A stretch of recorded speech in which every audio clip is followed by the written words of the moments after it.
পক্ষ থেকে আপনি তাদের বাড়িতে আসলেন। এই মুহূর্তে কি শুনলেন তাদের পরিবারের মুখ থেকে এবং তাদের মুখ থেকে কি শুনলেন? আমি একটা ভিডিও ভাইরাল দেখলাম।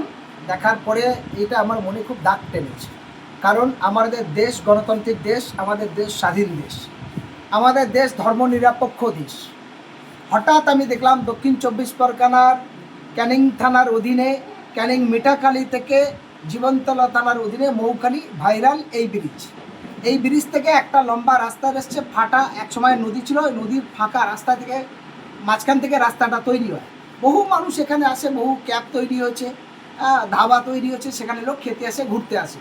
সেই সূত্রে আমি যা দেখলাম, নারাবনিয়া জীবনতলা থানার এলাকার মধ্যে নারাবনিয়া গ্রাম, এই এলাকার 3টে ছেলে ঈদের দিনকে এরা ঘুরতে এসেছিল ওই মিঠাখালীর ভাইরাল ব্রিজের কাছে।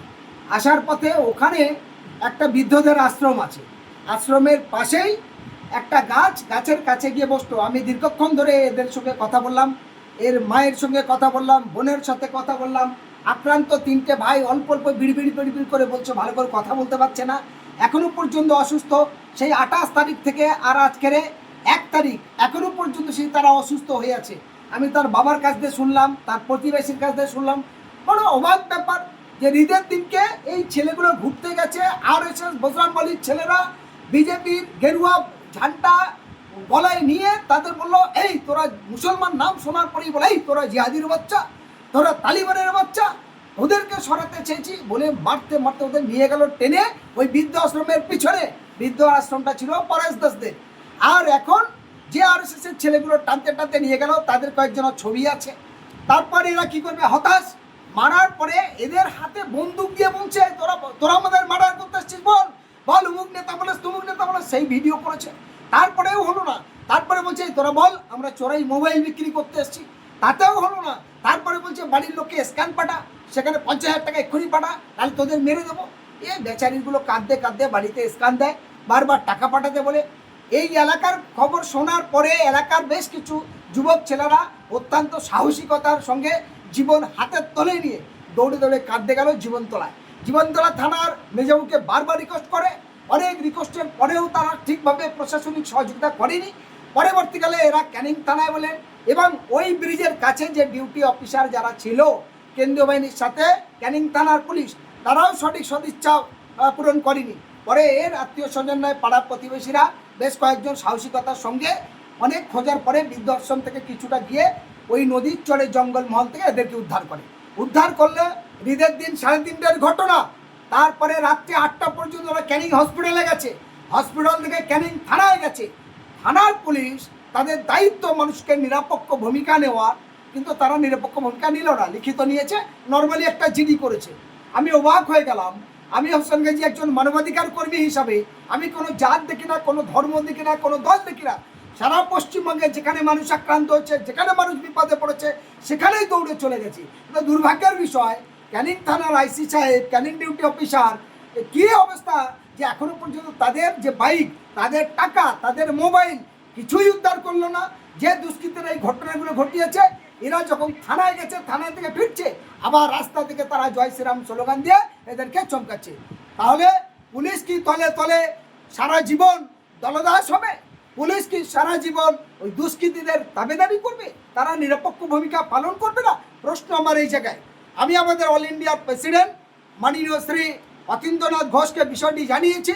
আমি নিজে স্পটে আসলাম, নারায়ণিয়া গ্রামে আসলাম, প্রত্যেকটা পাড়ায় ঘুরে ঘুরে আক্রান্ত ব্যক্তিদের সঙ্গে দেখা করলাম, তার পরিবারের সঙ্গে দেখা করলাম, কথা বললাম। আমি আমার সমস্ত বয়ান লিখিতভাবে আমি ক্যানিং থানাকে জানাবো, জীবনতলা থানার ICর সঙ্গে কথা বলবো। তারপর আশা করব ক্যানিং থানার SDPO সাহেব, CI সাহেব, IC সাহেব, বারুইপুর জেলা পুলিশ এর যথাযোগ্য ব্যবস্থা গ্রহণ করবে। এবং আমি দাবি করছি 24 ঘন্টার মধ্যে ওই দুষ্কৃতীদের গ্রেপ্তার করে আইনের আওতায় এনে কঠোর শাস্তির ব্যবস্থা করতে হবে। কারণ আমরা হিন্দু, মুসলমান, দলিত, আদিবাসী, এই ক্যানিং শহর, এই জীবনতলা শহর, এই গ্রামের থেকে একসঙ্গে আমরা চলাফেরা করি। আমাদের সুন্দর সম্প্রীতি আছে, একই বাজারে সকলের বাজার দোকান আছে, একই বাজারে আমরা সম্মিলিতভাবে কেনাকাটি করি। আমাদের সুন্দর সম্প্রীতি যারা ভাঙছে, আমাদের মিলন তিথি যে দুষ্কৃতীরা ভেঙে চুরমার করতে চাইছে, তাদের বিরুদ্ধে প্রশাসন সঠিক ব্যবস্থা গ্রহণ করবে, এই আবেদন আমি আপনাদের মাধ্যমে, চ্যানেলের মাধ্যমে প্রশাসনের দৃষ্টি আকর্ষণ করে বলতে চাই। নাহলে পরবর্তীকালে আইনের ব্যবস্থা নেওয়ার জন্য প্রয়োজন হলে হাইকোর্ট পর্যন্ত যাওয়ার হলে যাব, কারণ ওই দুষ্কৃতীদের ভিডিও আমরা পেয়েছি, ওই দুষ্কৃতীদের ছবি আমরা পেয়েছি। পুলিশ কেন নিরপেক্ষ ভূমিকা নেয় না? নিশ্চিত যদি পুলিশ সঠিক ভূমিকা না নেয় তাহলে হাইকোর্টের দ্বারস্থ হতে বাধ্য হবে। দাদা, এই মুহূর্তে বারংবার যে অভিযোগ উঠে আসছে, আমরা দেখছি বিগত দিনও এরকম মুসলিম যুবকদেরকে এরকম প্যান্ট খুলে চেক করে এরকম মারধর করা হয়েছে, আবারও সেই একরকম ঘটনা। তো সেই কারণেই আমরা বলেছি, কারণ আমার দেশ ধর্মনিরপেক্ষ দেশ, আমাদের দেশ গণতান্ত্রিক দেশ। যারা সন্ত্রাসী তাদের কোনো জাত হয় না, কোনো ধর্ম হয় না, কোনো দল হয় না। আমি যদি তারা আরএসএসের স্বয়ংসেবক হয়, নিশ্চয়ই আরএসএসের একটা এজেন্ট আছে, নিশ্চয়ই বিজেপির একটা আদর্শ আছে, নিশ্চিত বিজেপিরা এই দুষ্কৃতীদের সাহায্য করবে না, আরএসএস এই দুষ্কৃতীদের দাবিদারীদের সাহায্য করবে না। যারা মানুষকে উলঙ্গ করে পুরুষঙ্গ দেখতে চায়, যারা ভয় দেখিয়ে 50,000 টাকা নিতে চায়, বাইক এবং মোবাইল ছিনতাই করেছে, 15,000 টাকা ছিনতাই করেছে, এই মানুষদের আক্রান্ত করেছে, এবং ডাক্তারগুলো ভয় পেয়ে ওই আরএসএসের কিছু ওই দাবিদারীদের মানুষদের ভয় পেয়ে হয়তো ভর্তি নেয়নি, কিন্তু এরা ভর্তির উপযুক্ত। আজকের সেই 28 তারিখ থেকে আজ 1 তারিখ, আজকে কয়েকদিন হয়ে গেলে এখনও কথা বলতে পারছে না, এখনও চলতে পারছে না, তাহলে এরা ভর্তি হতো, কিন্তু ডাক্তারও ভয়তে নেয়নি। ফলে আমি আপনাদের মাধ্যমে আজ 1 তারিখে দুঃখের সঙ্গে বলছি, অভিষেক ব্যানার্জির ওপরে আক্রান্ত হওয়ার পরে তেমন কিছু আঘাত হয়নি। তার যদি 24 ঘন্টা না যেতে যদি সমস্ত আসামিদের অ্যারেস্ট করার অনুমতি দেয় সরকার এবং মুখ্যমন্ত্রী, স্বরাষ্ট্রমন্ত্রী, তাহলে ক্যানিংয়ের এই ঘটনার কেন্দ্র করে অবিলম্বে ওই দুষ্কৃতীদের গ্রেপ্তার করে সাজার ব্যবস্থা করবেন, এটা আমি আশা করছি। দুষ্কৃতীরা কতজন ছিল, কি বলেছে ওরা? ওরা দুষ্কৃতীরা আমার কাছে যা বললেন তাতে প্রায় ওরা 9-10 জন মতো ওরা দুষ্কৃতীরা ছিল, পরে সংখ্যায় আবার কিছুটা বেড়েছে, কিন্তু প্রথমেই 9-10 জন যারা ছিল তাদের মধ্যে কয়েকজনের ছবি এসেছে, ছবি আমার কাছে এসছে। আমি বারুইপুর জেলা পুলিশকে দেব, আমি সিআই সাহেবকে দেবো, ক্যানিং সিআই সাহেব, ক্যানিং এসডিওকে দেবো, ক্যানিং আইসিকে দেবো, লিখিত কমপ্লেন করব। যদি পুলিশ তার ব্যবস্থা নেয় ভালো, না নিলে কিন্তু কলকাতা হাইকোর্টের দ্বারস্থ হতে বাধ্য হবে। বলছি, বাংলা যে সম্প্রীতি আমরা সকলেই জানি, সেই সম্প্রীতিতে তবে কি মুসলিম নাম বা দাড়ি টুপি নিয়ে কি আগামী দিনে শহরের দিকে মানুষ কি সবসময় প্রাণ আশঙ্কা নিয়ে ভুগবে? দেখুন, অতীতে আমরা শ্যামল, রহিম, করিম, দুলাল একসঙ্গে আমরা ছোট থেকে খেলে ধুলে এই মাটি থেকে আমরা বড় হয়েছি। সেই মাটির সুন্দর সম্প্রীতি যারা নষ্ট করছে, সেই দুষ্কৃতীদের কোনো জাত হয় না, কোনো ধর্ম হয় না, কোনো দল হয় না। এটা আমি মানবাধিকার কর্মী হিসেবে মানবিক দৃষ্টিতে এটা বলতে পারি। ফলে আমাদের দেশ, সংবিধান সকলকে সেই অধিকার দিয়েছে। সুতরাং যারা এটা করছে, প্রশাসন, পুলিশ এবং এলাকার জনপ্রতিনিধি তাদের বিরুদ্ধে কঠোর আইনে ব্যবস্থা নেবে, এটা আমি আশা রাখছি। বলছি, একটা গুরুত্বপূর্ণ প্রশ্ন, বিজেপি ক্ষমতায় এসে বাংলা এবং রাজ্যের বিজেপি রাজ্য সভাপতি শ্রমিক ভট্টাচার্য তিনি তো বলেছিলেন যে বাংলা আর কোনো রকমভাবে মুসলমান তথা অত্যাচার করা হবে না, বিশেষ করে যারা বিজেপি বা আরএসএস এই কাজে যুক্ত থাকবে তাদের ফটো বা ভিডিও চিহ্নিত করলে প্রশাসনিকভাবে তাদের উপরে ব্যবস্থা নেবে। সেই জন্য কি বলবে? আমরা বিজেপির রাজ্য সভাপতি শ্রমিক ভট্টাচার্যকে ধন্যবাদ জানিয়ে বলতে চাই, তিনি বলেছেন এবং তারপরেও তারা বেশ কিছু আইনি ব্যবস্থা সে সময় নিয়েছেন, কারণ এগুলো করতে দেয়নি, সান্ত্বনা থাকতে বলেছে।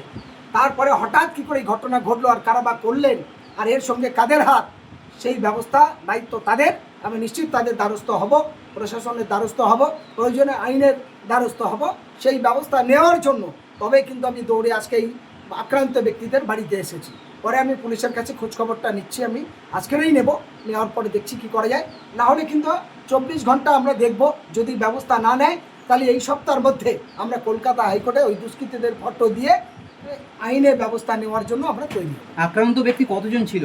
আক্রান্ত যারা ছিলেন তারা 3 জন। এই 3 জনার 3টে মোবাইল নিয়েছে, 3টে গাড়ি আছে সেখানে জমা, একটা বুলেট গাড়ি আছে, দুটো বাইক আছে, 3টে মোবাইল আছে, এবং এদের কাছে 15,000 টাকা ক্যাশ টাকা ছিল, এগুলো নিয়েছে। এবং বাড়ির লোককে স্ক্যান পাঠিয়ে আরও 50,000 টাকা দাবি করে, এবং তাদের যা মারধর করে সেগুলো দেখার মতো নয়। ভিডিওগুলো আপনারা নিশ্চয়ই নেবেন। তাদের পায়ে, হাতে, কোমরে, পিঠে, মাথায় আঘাত হয়েছে। তারা এখনও পর্যন্ত প্রায় মাসখানেক সুস্থ হয়ে উঠতে পারবে না, মনে হলো কয়েক মাস তারা কর্মহীন হয়ে থাকবে। এরা সব শিক্ষিত ছেলে, কেউ আনপড় নয়, মূর্খ নয়, কেউ MA পাস, কেউ গ্র্যাজুয়েশন, কেউ উচ্চ মাধ্যমিক এরকম পড়াশোনা এরা জানে। ফলে এই ভালো ছেলেগুলো, অল্প বয়স, এদের 20 বছর 22 বছর করে বয়স, এই বাচ্চাদের উপরে কেন এই আক্রমণ হবে? কেন এই দিশাহারা অমানবিক অত্যাচার হবে? এর ন্যায় ইনসাফ বিচার চাই। আক্রান্ত পরিবার থেকে যে অভিযোগটি উঠে আসছে, যাদের বিরুদ্ধে মূলত অভিযোগ, তারা এখনো পর্যন্ত গ্রেফতার হয়েছে কি?